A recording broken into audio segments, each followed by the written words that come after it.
शुभेच्छा। परवापासून दिवाळीचं पर्व सुरू झालेलं आहे। आज पाडवा आहे।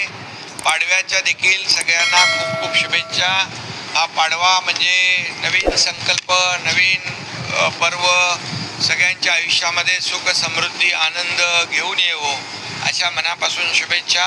सगळ्यांना शुभेच्छा। तमाम महाराष्ट्रातल्या लाडक्या बहिणींना, लाडक्या भावांना, लाडक्या ज्येष्ठांना, लाडक्या शेतकऱ्यांना सगळ्यांना शुभेच्छा। बळीराजाचं आलेलं संकट दूर हो आणि त्याच्या आयुष्यात देखील हा पाडवा सुखाचे, आनंदाचे, समृद्धीचे दिवस घेऊन येवो।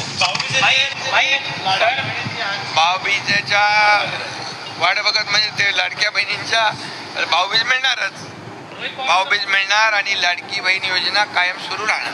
लोकांचं म्हणणं आहे की आरएसएसवर बंदी घालावी, ज्या पद्धतीने कर्नाटक सरकारने आरएसएसवर बंदी घातली त्यामुळे महाराष्ट्रामध्ये कॉलेज आणि इतर ठिकाणी आरएसएसचे लोक घुसले आहेत, ते कुठेतरी कॉलेजमध्ये वातावरण खराब करण्याचा प्रयत्न करतात। खरं म्हणजे अशा प्रकारचं वक्तव्य हे दुर्दैवी आहे।